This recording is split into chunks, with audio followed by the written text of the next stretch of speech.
ನಿಮ್ ಜೊತೆ ಅಮಿತ್ ಅವ್ರು ಇದ್ದಿದ್ದು ಅಂದ್ರೆ ಅವರು ಸ್ಟೇಜ್ ಮೇಲೆ ಕೂಡ ಹೇಳಿದ್ದು ಅಂದ್ರೆ ನಾನು ಬೇರೆಯವ್ರ ಜೊತೆ ಎಲ್ಲ ಮಾತಾಡಕ್ ಹೋಗ್ತಾ ಇದ್ದೆ ಬಟ್ ಇವ್ರು ಬರ್ತಾ ಇರ್ಲಿಲ್ಲ ಅಂದ್ರೆ ಇವ್ರು ಸ್ವಲ್ಪ ರಿಸರ್ವ್ಡ್ ಕ್ಯಾರೆಕ್ಟರ್ ಜಾಸ್ತಿ ಮಾತಾಡೋದಿಲ್ಲ ಏನೋ ಗಲಾಟೆ ನಡೀತಾ ಇರುತ್ತೆ ಅದರಿಂದ ದೂರನೇ ಉಳ್ಕೊಂಡ್ಬಿಡ್ತಾರೆ ಅಂತ ಅಂದ್ರೆ ನಿಮ್ಮಿಂದ ಅಮಿತ್ ಅವರಿಗೂ ಎಫೆಕ್ಟ್ ಆಯ್ತು ಅಂತ ಅನ್ಸುತ್ತೆ ಸರ್ ನಿಮಗೆ?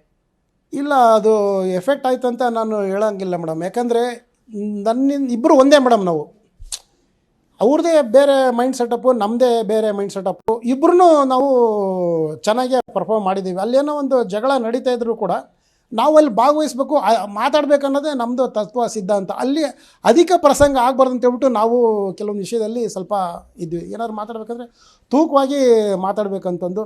ಇನ್ನು ನನ್ನಿಂದ ಹಿನ್ನಡೆ ಆಯ್ತು ಅನ್ನೋದಕ್ಕಿಂತ ನಾನು ಯಾರಿಗಿಂತ ಏನು ಕಮ್ಮಿ ಇಲ್ಲ ಮೇಡಮ್. ನನ್ನಲ್ಲಿರ್ತಕ್ಕಂಥ ಕಲೆ ಪ್ರತಿಭೆ ನನ್ನ ವ್ಯಕ್ತಿತ್ವ ಪ್ರದರ್ಶನ ಮಾಡೋಕ್ಕೆ ಹೋಗಿದ್ದೆ ಹೊರತು ನನ್ನಿಂದ ಇನ್ನೊಬ್ಬರಿಗೆ ತೊಂದರೆ ಆಗೋ ಮಟ್ಟಕ್ಕೆ ನಾನು ಇರಲಿಲ್ಲ. ನನ್ನಿಂದ ಅವ್ರಿಗೆ ತೊಂದರೆ ಆಯಿತೋ, ಅವರಿಂದ ನನಗೆ ತೊಂದರೆ ಆಯಿತೋ, ಅದು ಕರ್ನಾಟಕ ಜನತೆಗೆ ನಿರ್ಧಾರ ಮಾಡಬೇಕು. ನೋಡಿರ್ತಕ್ಕಂಥ. ಯಾಕಂದರೆ ನನ್ನ ಬೆನ್ನು ನನಗೆ ಕಾಣಲ್ಲ. ನಾನು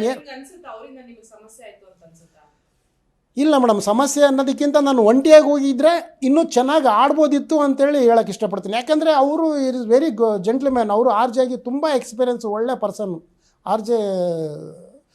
ನಮ್ಮ ಅಮಿತ್ ಅವರು ಒಳ್ಳೆ ಮಾತುಗಾರ, ಒಳ್ಳೆ ಚೆನ್ನಾಗಿ ಮಾತಾಡ್ತಾರೆ, ಭಾಳ ಸ್ಪಷ್ಟವಾಗಿ ಕನ್ನಡ ಮಾತಾಡ್ತಾರೆ, ಭಾಳ ಇದಾಗಿ ಹೇಳ್ತಾಯಿದ್ರು. ನನಗೆ ನೀವೆಲ್ಲ ಓಪನ್ ಅಪ್ ಆಗಬೇಕು ಅಂತ ಹೇಳ್ತಾಯಿದ್ರು. ನೋಡಿದರೆ ನಾನು ಓಪನ್ ಅಪ್ ಆಗಿ ಅಲ್ಲಿ ಬಂದಿರೋದು. ಯಾಕಂದರೆ ಯಾರನ್ನೂ ಕೂಡ ಅಲ್ಲಿ ಓಪನ್ ಅಪ್ ಆಗದೇ ಯಾರೂ ಬರೋಕ್ಕೆ ಸಾಧ್ಯನೇ ಇಲ್ಲ. ಎಲ್ಲರೂ ಗೆಲ್ಲೋದಕ್ಕಂತಂದೇ ಬಂದಿರೋರು.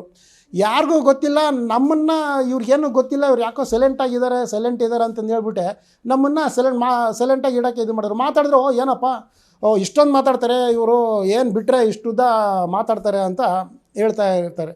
ಯಾಕಂದರೆ ನಾವು ಮಾತಾಡಿಲ್ಲ ಅಂದರೆ ನಡೆಯಲ್ಲ. ಮಾತಾಡಿದ್ರೆ ಅಯ್ಯೋ ಏನು ರೀ ಅದಕ್ಕೆ ಪ್ರಸಂಗ ಏನು ಹಿಂಗೆ ಮಾತಾಡ್ತಾನೆ ಅಂತಾರೆ. ನಮಗೆ ಆ ಪರಿಸ್ಥಿತಿಲಿ ಅಲ್ಲಿ ಕೆಲವೊಂದು ವಿಚಾರಗಳಲ್ಲಿ ಏನು ಮಾತಾಡಬೇಕು, ಏನು ಮಾಡಬೇಕು ಅಂತಂದು ಅಲ್ಲೂ ಒಂದು ಕಡೆಗೆ ಹಿನ್ನಡಾಯಿತು. ಸೊ ನನ್ನಿಂದ ಅವ್ರಿಗೆ ಹಿನ್ನಡೆ ಆಯಿತು, ಅವರಿಂದ ನನಗೆ ಹಿನ್ನಡೆ ಆಯಿತು, ನನಗೆ ಗೊತ್ತಿಲ್ಲ. ಯಾಕಂದರೆ ನನ್ನ ಬೆನ್ನು ನನಗೆ ಕಾಣಲ್ಲ. ನಾನು ಏನು ಮಾಡಿದ್ದೀನಿ ಅದು ಕರ್ನಾಟಕ ಜನತೆಗೆ ನೋಡ್ತಾ ಇದ್ದಾರೆ. ಮನುಷ್ಯನಿಗೆ ನಾವು ಎಲ್ಲೇ ಇದ್ರೂ ಕೂಡ, ಏನೇ ಮಾತಾಡಿದ್ರೂ ಕೂಡ ಪರಿಜ್ಞಾನ ಇರಬೇಕಾಗುತ್ತೆ.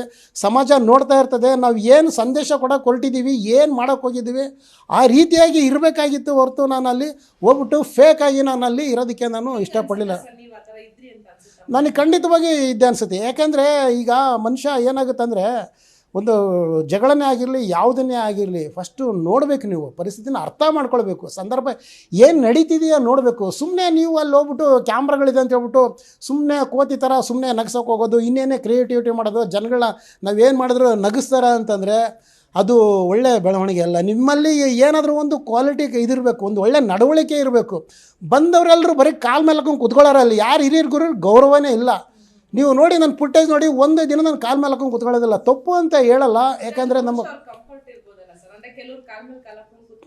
ನನಗೆ ಒಂದೇನೆಂದರೆ, ನಾವು ಒಂದು ಉತ್ತರ ಕರ್ನಾಟಕ ಶೈಲಿ ಬಂದಿರೋದ್ರಿಂದ, ನಾವು ತುಂಬ ಸಂಪ್ರದಾಯಗಳ ಬದ್ಧ ಬೆಳೆದಿರ್ತಕ್ಕಂಥ ಫ್ಯಾಮಿಲಿ ಆಗಿರೋದ್ರಿಂದ ನಾವು ಒಬ್ರಿಗೆ ಗೌರವ ಕೊಟ್ಕೊಂಡೇ ಬಂದಿರೋದು. ಈಗೆಲ್ಲ ಚಿಕ್ಕ ವಯಸ್ಸರೆಲ್ಲ ಕಾಲು ಹಾಕ್ಕೊಂಡು ಕೂತ್ಕೊಳ್ತಾರೆ. ಅವರು ನಡ್ಕೊಂಡು ಬಂದಂಥ ರೀತಿ ಅವ್ರಿಗೆ ನಾವು ಹೇಳೋಕ್ಕಾಗಲ್ಲ.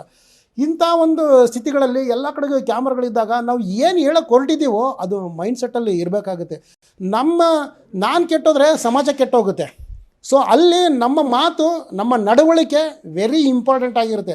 ಯಾರೋ ನಗಿಸ್ತೀವಿ ಅಂತ ಹೇಳ್ಬಿಟ್ಟು ಸುಮ್ಮನೆ ಏನೋ ಮಾತಾಡೋಕೆ ಹೋಗ್ತೀವಿ ಅಂತ ಹೇಳ್ಬಿಟ್ಟು ಸುಮ್ಮನೆ ಡಬಲ್ ಮೀನಿಂಗ್ ಅಂತ ಮಾಡೋದು, ಇನ್ನೇನೋ ಕಿರ್ಲೆಗಳು ಇದು ಮಾಡೋದು, ಅಷ್ಟು ನನಗೆ ಅದು ಇದಾಗಲ್ಲ. ಮಾತಾಡಬೇಕು, ತೂಕವಾಗಿ ಮಾತಾಡಬೇಕು, ಅವಶ್ಯಕತೆ ಇದ್ರೇ ಮಾತಾಡಬೇಕು. ಸುಮ್ಮನೆ ಬಿಗ್ ಬಾಸ್ ಮನೆಯೊಳಗೆ ಅವಕಾಶ ಕೊಟ್ಟಿದ್ದಾರೆ ಅಂತ ಹೇಳ್ಬಿಟ್ಟು ಸುಮ್ಮನೆ ತರಲೆ ಥರ ಮಾತಾಡ್ಕೊಳ್ಳೋದು, ಏನೋ ಟ್ರೋಲ್ ಮಾಡ್ಕೊಂಡು ಬಂದುಬಿಟ್ಟು ಇನ್ಯಾವುದೋ ಇದರಲ್ಲಿ ಅದೇನೋ ಬೆಂಕಿಯಿಂದ ಬಾಣಲಿಗೆ ಬೀಳೋ ಥರದ್ದು ಆಗಬಾರ್ದು ಅಂತ ಹೇಳ್ಬಿಟ್ಟು ಇದು ಮಾಡಿದ್ವಿ.